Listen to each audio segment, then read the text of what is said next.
욥기서 1장 21절입니다. 우리 한 목소리로 같이 봉독하겠습니다. 이르되 내가 모태에서 알몸으로 나왔사온즉 또한 알몸이 그리로 돌아가올지라. 주시니도 여호와시요 거두시니도 여호와시오니 여호와의 이름이 찬송을 받으실지니이다 하고. 아멘. 나에게 하시는 말씀입니다. 진짜 마지막입니다. 진짜 마지막입니다. 5번째 시간이죠. 그간 제가 여러 번 말씀을 드렸습니다. 그런데 이런 얘기 있잖아요. 툭 하면 탁 튀어나오라고. 군대 가면 이등병한테 요구하잖아요. 툭 치면 예 이병! 바로 튀어나오도록, 생각이 아니라 몸에 익어서 튀어나오도록 하라, 이렇게 합니다. 저는 성경 말씀도 마찬가지가 아닐까 싶어요. 우리가 말씀을 읽고 묵상하고 마음에 새겨야지 무슨 상황이 있을 때 툭 튀어나오는 것 같습니다. 그렇기 때문에요, 반복해서 우리가 숙지하고 묵상하고 암송하고 성경에서 그렇게 하라고 요구하는 그것을 우리가 잘 따라함을 통하여서 말씀으로 우리가 무장되고 말씀으로 항상 준비되었으면 좋겠습니다. 그런 관점에서 제가 계속 강조하고 있습니다. 성경 말씀, 그 시대에 특정한 누구에게만 하는 말씀이 아닙니다. 성경 말씀, 믿음 좋은 그런 사람들에게만 하는 이야기 아닙니다. 성경 말씀 뭉뚱그려서 우리에게만 하시는 말씀이 아닙니다. 이 말씀은요, 하나님께서 나에게 하시는 말씀입니다. 그렇기 때문에 우리가 항상 하나님의 말씀을 귀 기울이고요, 그것을 묵상하고 그것을 적용하고, 하나님의 뜻이 이거구나, 하나님의 말씀이 이거구나, 이렇게 깨닫는 삶을 살아야 될 줄 믿습니다. 우리가요, 어려움이 있을 때 어떻게 반응하느냐, 일단은 걱정하고 염려하고 근심하죠. 당연합니다. 오죽했으면 성경에서도 그런 인간의 연약성을 알기 때문에 지난주, 지지난주에 말씀드렸지만 염려하지 마라, 걱정하지 마라, 명령으로 아주 강하게 단호하게 이야기한다고 하지 않았습니까? 무슨 일이 생기면 우리가 걱정, 염려, 근심하게 됩니다. 맞습니다. 그런데 그렇게 우리 머릿속에서 복잡할 때 털어버리고 어떻게 해결해야 되는데, 그게 진도가 나가게 되면 낙심하게 되고 포기하게 되고 절망하게 됩니다. 그렇게 되면은요, 하나님이건 부모님이건 자기 자신이건 원망하게 되고 비난하게 됩니다. 저는 우리 모함의 모든 성도들은 어려운 일을 닥쳤을 때 이렇게 반응하지 않게 되기를 주님의 이름으로 축원합니다. 그리스도인이라면, 신앙인이라면 어떻게 반응해야 되는가? 기도해야 됩니다. 그리고 어려운 가운데서 하나님께서 어떻게 이것을 이기게 하실까, 어떻게 변화하게 하실까에 대해서 소망을 가지고 기다리는 것이 필요합니다. 나아가서는 이렇게 안 좋은 일, 어려운 일이 있음에도 불구하고 이기게 하실 거야, 좋아지게 하실 거야, 오히려 더 형통하게 하실 거야 라고 하는 굳건한 믿음을 가지고 감사할 수도 있어야 될 줄 믿습니다. 자, 그런데요, 우리가 인생이라고 하는 이 세상을 살다 보면은요, 어려운 일이 참 많이 겪게 됩니다. 욥기에 나오는 욥의 이야기처럼 말도 안 되는 경우를 겪게도 됩니다. 이럴 때 우리가 어떻게 해야 될까요? 오늘 한 권사님의 깨달음을 통하여서 하나님께서 나에게 주시는 말씀으로 우리 모두가 받아들였으면 좋겠습니다. 욥기는요, 가장 오래된 성경입니다. 다시 얘기하면요, 창세기, 출애굽기, 레위기, 민수기, 신명기라고 하는 모세 5경은요, 모세 시대 모세가 구술을 하고 받아 적고 이렇게 해서 쓰여진 책입니다. 그런데요, 욥기는요, 그거보다 훨씬 이전에 기록된 책이다라고 얘기합니다. 물론 학자들에 따라서는 모세 시대 또는 솔로몬 시대에 지어졌을 것이다 라고 얘기하는데요, 그렇게 보지는 않고요, 욥기가 가장 오래된, 옛날부터 내려오던 그런 글이다, 민담이다 라고 이야기를 합니다. 다시 얘기하면은 우리나라 옛날부터 내려오던 전설 속의 이야기와 같은 그런 이야기였다라고 하는 것이죠. 그렇기 때문에 이 욥기는요, 문학입니다. 특별히 시입니다. 시. 그 문학의 이야기를 오디세이나 이런 그리스 로마 신화처럼 음악으로 시로 표현한 거예요. 춘향전이니 심청전이니 내용 있는 내용이지만 곡조를 붙이고 이렇게 해가지고 하듯이 이 욥기도 그렇게 보고 있습니다. 자, 그런데요, 한 가지 우리가 짚고 넘어가야 될 것은 뭐냐, 욥기에 참 많은 내용들이 있는데 그 내용 중에는 참 의아한 내용들이 있습니다. 예를 들면 하나님과 사탄이 모여서 뭐 회의를 하기도 하고, 사탄이 하나님 앞에 뭐 요구를 하기도 하고 막 이래요. 아니 어떻게 하나님하고 사탄하고 같이 있지? 이거는요 소설, 문학이니까 문학적인 표현입니다. 예를 들면은요, 홍길동이 실존인물일까요? 가상인물일까요? 우리 어릴 때는 가상인물로 배웠지만요, 요즘은요 실존인물로 이야기를 합니다. 자, 홍길동이라고 하는 실존인물이 있습니다. 그런데 우리가 그 홍길동을 가지고 홍길동전을 썼습니다. 근데 그 안에 보면 막 도수를 부리고 뭐를 하고 그럽니다. 이거는 사실에 기반을 하여 문학적으로 구성을 한 거죠. 욥기도 그런 시각으로 바라봐야 될 부분들이 많이 있습니다. 참고하시고요. 그 다음에 이 욥이라고 하는 사람은요, 아브람과 같이 예전에 있었던 족장 시대의 인물이다라고 얘기하고요. 이 욥에 대한 이야기는 성경 밖에서도 비슷한 이야기들, 고대 근동에 부자가 있었는데 어려움을 겪었다가 다시 회복되었다, 이런 성경 외에 고대 근동의 문서에서도 이 욥의 흔적을 찾을 수 있다라고 이야기하기도 합니다. 자, 욥에 대해서 이런 뭐 내용이 있지만 정작 중요한 것은 욥기에서 욥이 무슨 일을 겪었는가, 그거 아닌가요? 우리가 알고 있는 욥, 어떤 사람이냐? 우스라고 하는 지역에서 살고 있었습니다. 근데 이 욥은요, 온전하고 정직하여 하나님을 경외하며 악에서 떠난 자더라 라고 얘기합니다. 다시 좀 정리를 하면 믿음 좋고 신앙 좋고 제대로 살고 있는, 하나님이 사람이 인정하는 사람이었다라고 하는 겁니다. 그에게는요 아들이 7과 딸 셋, 10명이나 있었고요. 그의 소유물은 정말 놀랄 정도로 지금으로 따져도 재벌이라 부를 만하네요. 양이 7,000마리고 낙타가 3,000마리고 소가 500결이고 암나귀가 500마리고 또 밑에 종들도 많이 있었다라고 얘기를 하면서 이 사람은 동방 사람 중에서 가장 훌륭한 자, 인정받은 자, 형통한 자, 그런 사람이었다. 다시 얘기하면 동방 최고의 부자이자 유력한 사람이었다라고 성경에선 얘기를 합니다. 자, 이런 욥을 모략을 합니다. 누가? 사탄이 하나님에게. 정말 그런가요? 자, 소설적인 표현이다라고 얘기를 했습니다. 자, 그런데 여기서 어떤 내용들이 이제 나오냐면 사탄이 하나님에게 이렇게 얘기를 하는 겁니다.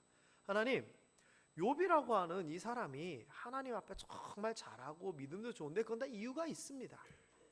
어찌 까닭없이 하나님을 경외하겠습니까? 하나님이 그와 그의 집과 그의 모든 소유물을 울타리로 두루심 보호해 주시기 때문 아닙니까? 그의 손으로 하는 말을 복되게 해 주셨기 때문 아닐까요?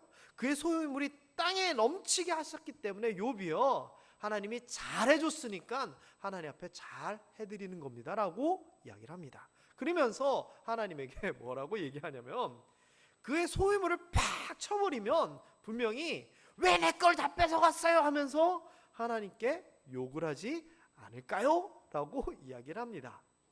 그래서 하나님께서 사탄에게 말합니다. 네가 한번 해봐라. 근데 그 몸은 건드리지 말라라고 얘기합니다. 하나님께서 사탄에게 정말 이르셨을까요?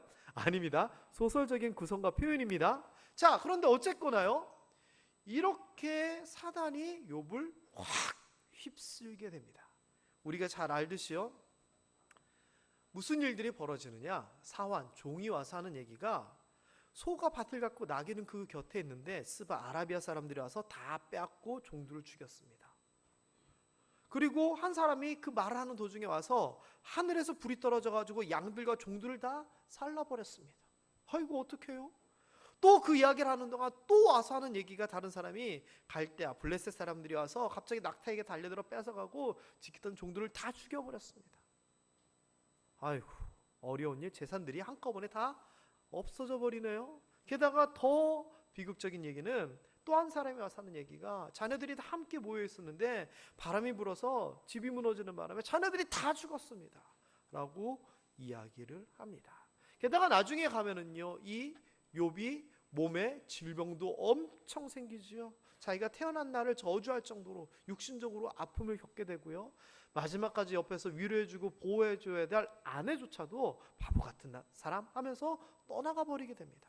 다시 얘기하면은 욥은요, 우리 표현으로 얘기하면 설상가상, 눈 위에 서리가 다시 쌓일 정도로 어려운 일이 있는데 또 더 어려운 일, 또 더 어려운 일, 말도 안 되는 일들이 그 삶 가운데 닥치게 됩니다.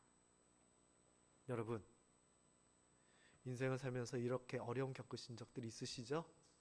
이 정도까지는 아니지만 마음 아프고 가슴 아프고 눈물 나고 도저히 어떻게 해야 될지 할 수 없는, 빠져나갈 길이 없을 정도로 힘든 경우 분명히 겪어보셨죠? 자, 욥이 어떻게 했는 줄 아십니까? 우리가 이러한 욥을 배워야 됩니다. 읽어봅니다. 시작. 욥이 일어나 겉옷을 찢고 머리털을 밀고 땅에 엎드려 예배하며. 이 표현은요, 슬픔의 표현입니다. 겉옷을 찢고 머리털을 밀고. 그런데 인간적으로 슬퍼하고 가슴 아파하는데 거기서 끝난 것이 아니라 뭐를 하냐면은 엎드려 예배합니다. 다시 얘기하면은 하나님 앞에 엎드리는 겁니다.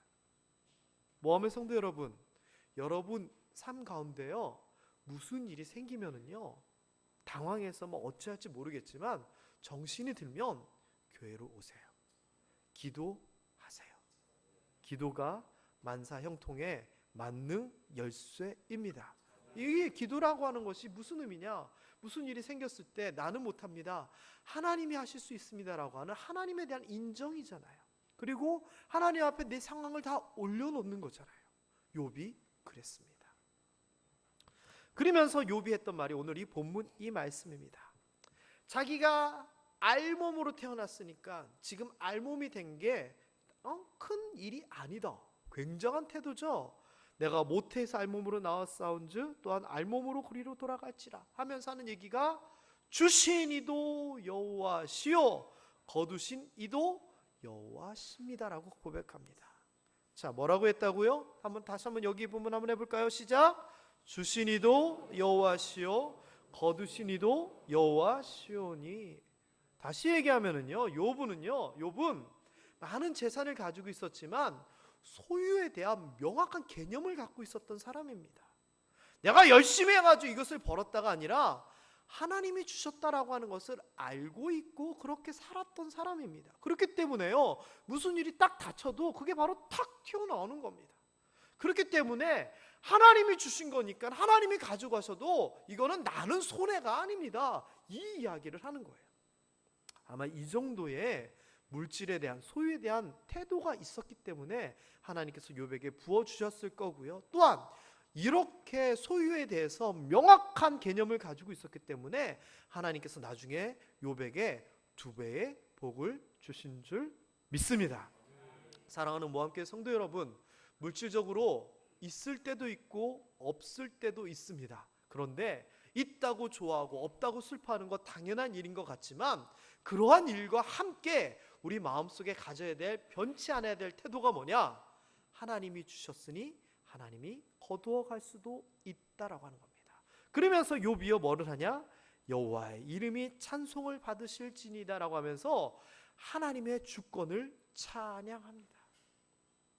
여러분, 전 세상 다 날리고 이렇게 기도하실 수 있으시겠어요? 어렵고 힘든 일인 거 맞아요. 그런데 우리가 욥이 이렇게 해서 100점을 받았다면 우리가 100점은 아닐지언정, 제가 늘상 쓰는 표현 있죠? 어제보다 오늘, 오늘보다 내일, 욥이 받은 100점에 가까운 삶으로 조금씩 나아질 수 있어야 됩니다. 때로는 하나님께서 우리의 물질이 손해되게 하고 물질을 가져가실 때 그것조차도 인정하고 하나님께서 주셨으니 하나님께서 거두어 갑니다라고 하나님께 의지하고 하나님을 인정하면 하나님께서 여러분에게, 욥에게 더하신 것처럼 갑절로 더하실 줄 믿습니다. 그래서 이 욥에 대해서 뭐라고 평가를 하냐면은, 이 모든 일에 욥이 범죄하지 아니하고 하나님을 향하여 원망하지 아니하였다라고 얘기합니다. 대단한 욥이죠? 자, 이 말씀은요, 이명자 권사님이 밴드에 올리신 내용입니다. 무슨 일이 있었냐면은요, 이명자 권사님이 얼굴이 화끈화끈거리시는지 고개를 못 들고 계십니다. 저 뒤에서. 어떻게 얘기를 하셨냐면, 어느 때였는지는 뭐 안 나오는데요, 이럴 때가 있으셨답니다. 농사를 열심히 지었는데도 불구하고 가물어가지고 농사가 엉망이었다고 합니다.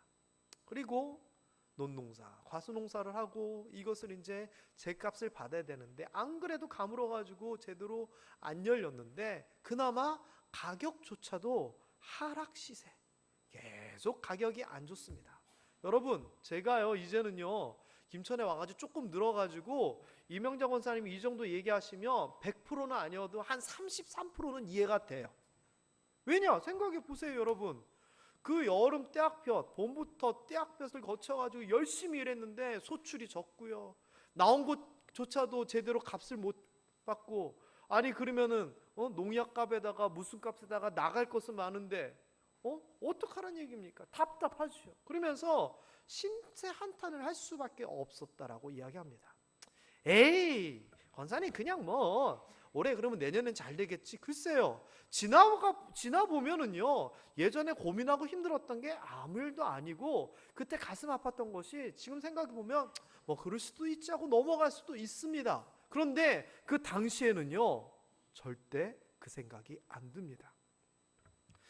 여러분 혹시 이런 기사들 보셨습니까? 어린 소년 소녀들이, 초등학생들 또는 중학생들이 자살을 했는데 시험을 못 봐서 자살을 하고, 또는 친구 사이에 문제가 있어가지고 자기 생명을 버렸다라고 하는 기사 보신 적 있으시죠? 근데 잘 생각해 보세요. 여러분 입장에서는 그 뭐 시험 좀 못 치면 어때? 생각이 듭니다.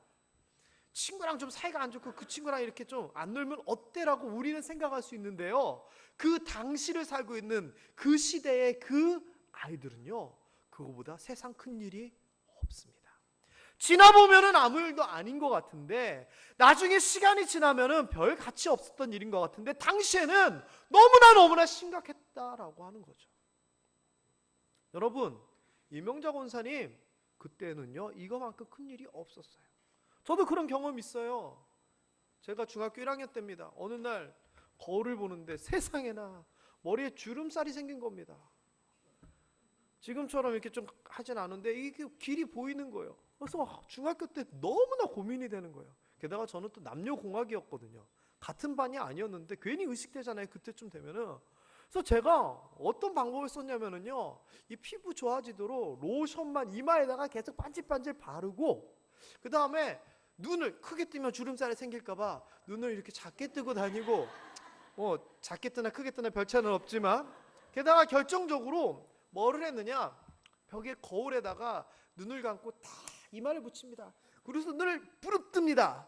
부릅떴는데 이마가 딱 붙어있으니까 주름살이 안 생기잖아요.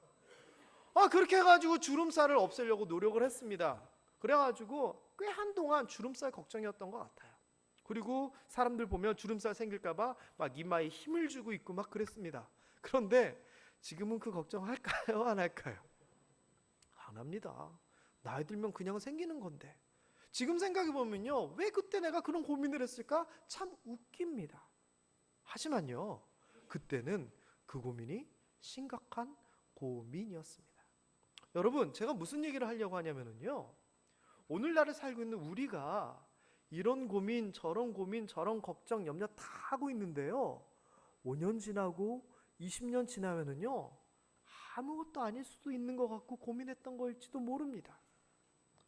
우리가 젊은 시대예요. 젊은 시절에 이것을 위하여 목숨을 걸고 살았는데 지나고 보니까 그게 아무것도 아닌 겁니다. 이런 거 무슨 얘기인지 아시죠? 그렇기 때문에요, 지금에 있는 이 현실이 내 삶의 모든 것인 양, 내가 가지고 있는 이 소유가 내 삶의 100% 전체인 양, 내가 잃어버린 이것이 만일 이게 없어가지고 내가 죽는다라고 하는 이런 것인 양 살 필요 없다라고 하는 겁니다. 왜? 권사님 얘기를 보고 계속 한 번 더 생각해 보겠습니다. 자, 다른 사람들이 이렇게 주변에서 위로합니다. 그때는 집사님 때였나 봐요. 집사님 속상해서 어떻게 하면서 모두 위로의 말씀을 합니다. 그리고 힘내라고 한 말씀 해줍니다.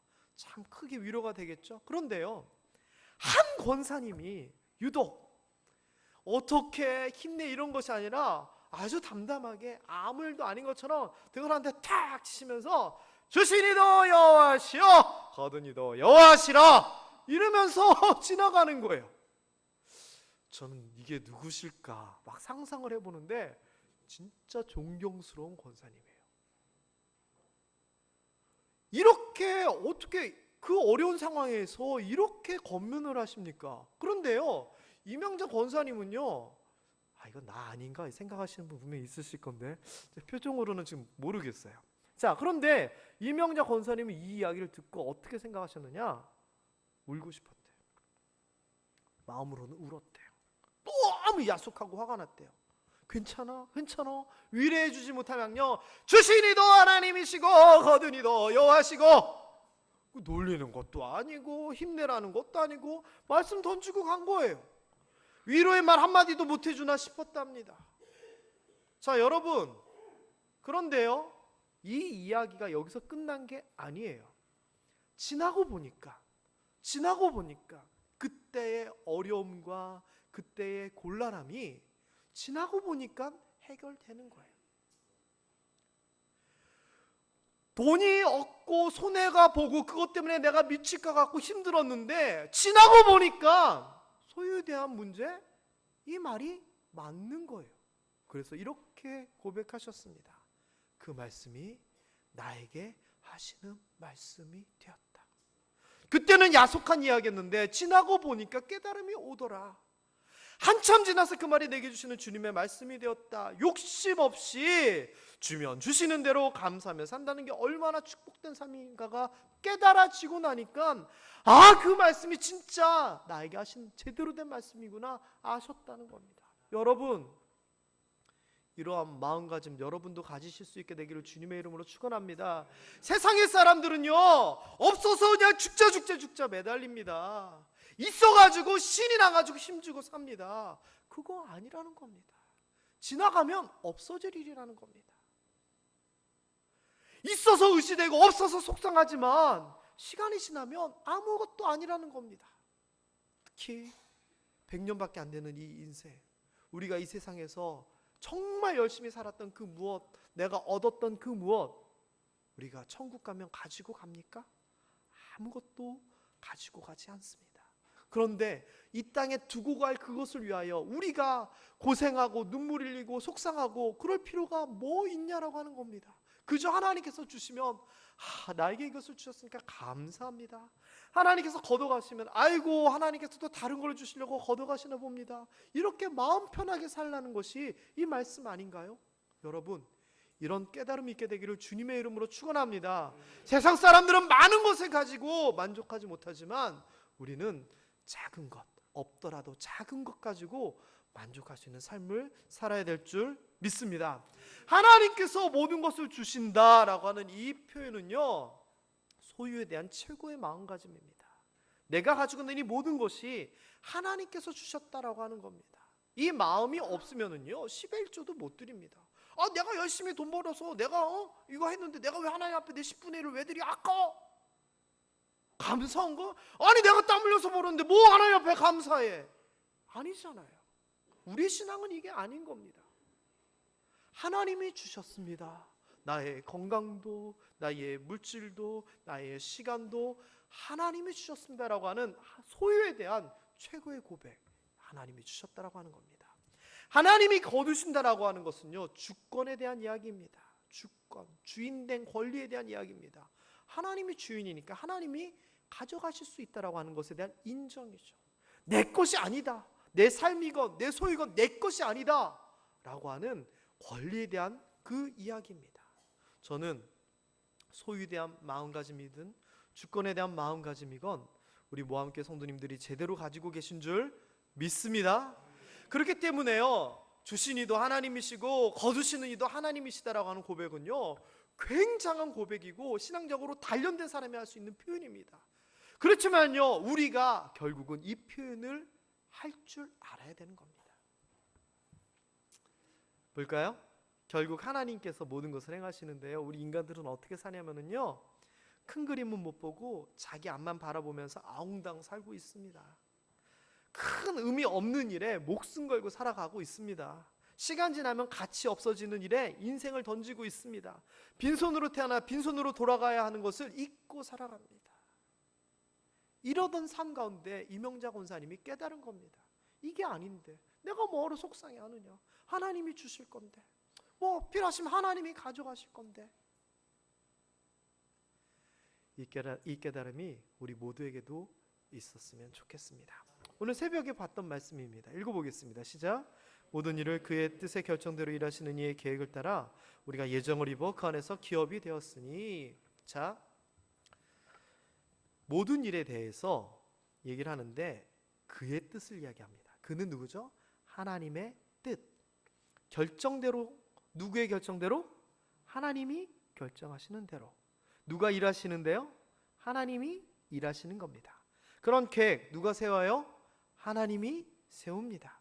그리고 그것에 따라서 우리가 예정을 입어 예정대로, 예비된 대로 우리가 하는데, 누구의 예정? 하나님께서 예정하신 대로 산다라고 하는 겁니다. 다시 얘기하면은요, 우리의 삶은요, 내가 어떻게 하는 삶이 아니라 하나님의 뜻대로, 하나님의 결정대로, 하나님의 계획대로, 하나님의 예정대로 가는 게 우리의 삶이다라고 하는 겁니다. 자, 그런데 우리가 하나님께서 다 내게 주셨고 하나님의 주권을 가지고 계십니다라고 얘기하지만 우리 삶은 어떻게 살아가고 있나요?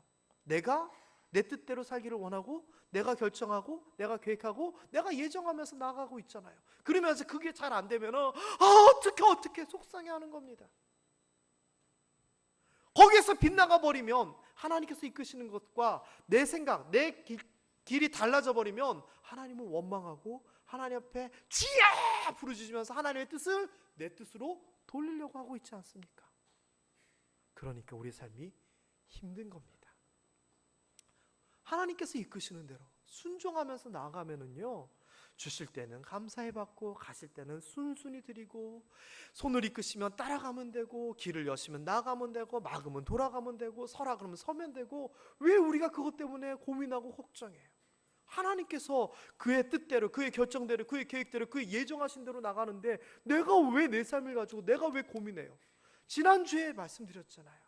우리가 누구의 소유냐? 하나님의 소유가 되면 너는 내 것이라. 우리가 하나님의 것이 되면 하나님이 다 하시는데 왜 내가 내 삶 때문에, 게다가 시간 지나면 잊혀질, 나중에 되면 가치 없어질 그것 때문에 왜 내가 눈물을 흘리고 고민하고 있어야 됩니까? 그럴 필요 없다라고 하는 겁니다. 우리 옆에 분들에게 이렇게 인사했으면 좋겠습니다. 아둥바둥 눈물 흘리면서 살지 맙시다. 우리가 살아가면서 눈물 흘릴 때도 있습니다. 힘써야 될 때도 있습니다. 그런데요, 하나님의 결정, 하나님의 뜻, 하나님의 계획, 하나님의 예정에서 벗어나서 내 마음대로 하면서 그러는 거는요, 흠이 없다라고 하는 겁니다. 로마서 8장 28절에 보면은요, 그때는 어렵고, 그때는 힘들고, 그때는 없고, 그때는 눈물 나는 일이라도 하나님을 사랑하는 사람들, 곧 하나님의 계획, 또 나오네요. 계획에 따라 부르심을 받은 사람들에게는 모든 일, 좋은 일이건 나쁜 일이건 서로 작용해서 결국 좋은 결과를 이룬다는 거. 다시 얘기하면, 지금 내가 가물어가지고 농사가 안 되고 시세가 떨어지고 돈이 갑자기 없어지고 사고가 펑펑 터지더라도 결국 하나님께서 그걸 가지고 좋은 결과를 이끌어 주신다고 하시는데, 우리는 그것을 못 믿어서 눈물을 흘리고 속상해 한다는 겁니다. 나중에 좋은 결과를 받아들고서는 웃음이 나오지 않을까요? 아이고, 하나님께서 나에게 이런 결과를 주시려고 하셨는데 그때 내가 왜 눈물을 흘리고 왜 속상해하고 왜 내가 밥을 못 먹고 그랬을까? 수고해봐야 소용없는 일들 많이 있잖아요. 성경에 보면요, 바벨탑 쌓아 올리는 목적이 뭐였어요? 흩어지지 않으려고 멀리서 봐도 한눈에 보이는 바벨탑 만들었는데요, 만들면 뭐합니까? 한순간에 날아가 버리는 겁니다. 결국 흩어지지 않으려고 만든 바벨탑 때문에 흩어지잖아요. 만리장성 불로초 진수양제가요, 그 권력을 가지고 적을 막고 오래 살고 죽지 않으려고 노력했는데요, 뭐예요? 몇천 년 지난 죽은 사람에 그냥 끝나버리잖아요. 알렉산더, 징기스칸, 나폴레옹 세계를 정복한다고 했지만 남은 건 뭐예요? 그냥 죽고 인생 끝나버린 거예요. 그럼 이들이 했던 게 의미 없는 일인가? 의미가 있고 없고는요, 우리가 결정하는 것이 아니라 하나님이 결정하는 거예요. 하나님의 뜻대로, 하나님의 결정대로, 하나님의 계획대로, 하나님의 예정대로 열심히 했었으면 결과가 드러나지 않더라도 하나님이 의미 있다라고 얘기하겠지만, 뭔가 우리가 아무리 목숨 걸고 열심히 했더라도 그 뜻에서 벗어났던 일이면 헛되고 헛된 일입니다. 가치가 바뀌어야 됩니다. 우리가 슬퍼하는 일, 슬퍼할 일인가? 우리가 중요시하고 있는 것, 중요시할 일인가? 소유에 대한 문제가 특별히 그렇죠. 록펠러라고 하는 사람이요, 미국 석유 재벌이에요. 돈이 셀래야 셀 수가 없을 정도로 많은 사람이었어요. 그런데 이 사람이요, 53세 때 불치병에 걸립니다. 남은 시간이 1년 남았다라고 의사들이 선언합니다. 아이고, 이 병원 저 병원, 당시 최고의 부자니까 얼마나 유명한 사람들에게 확인을 했겠어요. 그러고 보니까 이 사람이 1년 남았다니까 자기 삶을 돌아보게 되는데요, 사람들이 나를 어떻게 평가할까 생각해 보니까 결론은 한 글자더라고요. 돈, 돈, 돈, 돈, 돈. 그래서 이 사람이요, 뭘 깨닫냐면은 빈손으로 떠나자 라고 하면서 성경에 있는 그 말씀처럼 모태에서 적신으로 빈손으로 나왔으니 내가 빈손으로 돌아갈 거, 내가 뭐하러 지금 돈 버느라 이렇게 평생을 이렇게 힘들게 살았느냐, 다 쓰고 가자 하면서 교회에, 학교에, 단체에 막 자신의 재산을 나누기 시작합니다. 그런데 나누다 보니까 아픈 줄도 모르고 살게 됐는데 몇 년을 살았냐면은 44년을 더 살아서 98에 죽습니다. 가치의 전환이죠. 소유, 돈, 재물이 그의 인생의 전부였는데 나눠주는 삶, 베푸는 삶, 사랑하는 삶을 살다 보니까 하나님께서 그를 장수하게 한 겁니다. 여러분, 나중에 나눠주는 이 가치를 깨달은 록펠러는요, 젊었을 때 돈 매달리는 자기 자신이 얼마나 한심했을까요? 그리고서는 말 그대로 록펠러는요, 뭘 싸매고서 죽은 것이 아니라 빈손으로 떠나게 됩니다. 여러분, 우리가 빈손으로 왔다 빈손으로 가는데 뭐 움켜잡고 살려고 그렇게 노력하십니까? 하나님이 주시면 주시는 대로 감사하고 거두어 가시면 아멘하고 순종하면서 사는 것이 더 낫지 않을까요? 그렇기 때문에 솔로몬도요, 그렇게 얘기합니다. 내가 세상의 모든 지혜와 지식을 다 경험해보고 재물도 명예도 즐거움도 다 누려봤지만 결국은 헛되도다. 다 헛된 것이고 이 세상에는 헛되지 않은 게 없다라고 하면서 영원한 삶, 영생의 삶, 진리의 삶을 얘기하잖아요. 자, 그러면 이제 어떻게 사시겠습니까? 아유, 뭐 하나님께서 다 주실 건데 뭐, 아유, 나 일 안 해도 되겠지. 나 돈 없는 거? 일 안 해서가 아니라 하나님이 안 주신 거야. 뭐 이렇게 살면 되는 건가요? 마음 편하게? 아닙니다. 주신 이도 여호와시오 거두신 이도 여호와시다라고 고백은 하지만 그럼에도 불구하고 우리가 해야 될 일은 분명히 있습니다. 첫째는 뭐냐? 이 말씀을 인정하고 이것을 정말 우리 삶의 어떤 모토로 삼고 나아가지만 이거와 별개로 우리는 어떻게 해야 되느냐? 첫째, 최선을 다하면서 살아야 됩니다. 열심히 일해야 됩니다. 왜냐하면 성경에서는 뭐라고 얘기하냐면요, 심은 대로 거두리라. 30배 60배 100배의 결실을 맺는데 씨를 뿌린 사람이 거두게 됩니다. 수고한 대로 거두리라. 수고를 해야 거둡니다. 내 손으로 하는 모든 일을 복되게 하리라. 손으로 열심히 해야지 복을 받습니다. 이삭이 흉년 가운데서 100배의 결실을 맺었는데 어떻게 맺었냐고요? 농사를 열심히 지었기 때문입니다. 주시는 분은 하나님이지만 하나님께서 주실 때 받기 위하여 우리가 이 세상에서는 우리 수준으로 할 수 있는 것 최선을 다해야 됩니다. 일 열심히 안 하고 하나님께서 주시는 이도 여호와시오, 이거는요 놀부부터 던심봅니다. 그리고서는요, 하나님의 뜻을 찾는 게 중요합니다. 왜냐하면요, 하나님의 뜻, 하나님의 계획, 하나님의 결정, 하나님의 예정하고 다르게 내 멋대로 생각하고 살다 보면 이게 아까 얘기한 대로 지나보면 헛된 게 되어버리기 때문에 우리는 항상 하나님의 뜻을 찾는 것이 중요하고요, 또 하나님의 뜻을 찾았다면 하나님께서 그렇게 이끌어 나가시는 것에 대하여서 내 생각하고 다르더라도 순종하며 나아가는 겁니다. 어제 어떤 젊은 집사님께서 저에게 찾아왔습니다. 계시겠죠? 찾아오셔서 하는 얘기가 그간 자기가 하나님 앞에 기도하면서 행해왔던, 바라왔던 그 삶에 대한, 직장생활에 대한 이야기를 하셨어요. 그 전에도 저도 알고 있었고 같이 기도도 하고 그랬었는데, 그런데 회사 내에 전혀 다른 부서, 다른 방향으로 발령이 나버렸어요. 생각하지도 않았던 거예요. 계획하지도 않았던 거고 바라지도 않았던 거예요. 자, 어떻게 해야 될까요? 하나님, 내 생각대로 해주세요. 다시 이렇게 해야 될까요? 아니면 이게 하나님의 뜻입니까? 라고 물어봐야 될까요? 당연한 얘기죠. 그래서 어저께 하나님의 뜻이면 순종하시라고, 하나님의 계획이 있을지도 모르니까 찾아보자고, 기도하자라고 제가 말씀을 마무리를 했어요. 그거예요. 하나님의 뜻을 찾고 하나님의 계획하심에 대하여 순종하며 따라가고, 내가 아니다 싶으면 물어보면서 나아가야 되는 거예요. 이렇게 하지 않으면요, 가치 없는 거, 시간 지나면 없어질 거에 우리 인생을 걸게 돼요. 우리 모든 모함의 성도님들은 이렇게 되지 않기를 주님의 이름으로 축원합니다. 자, 말씀을 한번 마무리 해볼까요? 이명자 권사님의 깨달음은 이거였습니다. 그래, 하나님이 주시면 주시는 대로 그렇게 살면 될 건데 내가 왜 그때 그렇게 고민하고 걱정하고 그랬느냐라고 하는 깨달음이었습니다. 자, 여러분, 이명자 권사님에게만 그 권사님을 통하여 하나님께서 주시는 말씀일까요?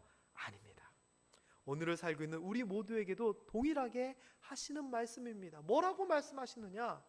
주는 것도 나고 거두는 것도 나야. 너희들은 그거 가지고 속상해하지 마. 내가 다 알아서 해줄게. 다만 최선을 다해서 살고 내 뜻대로, 내 인도하신 대로 다 따라와. 그럼 내가 책임져 줄게라고 하는 겁니다.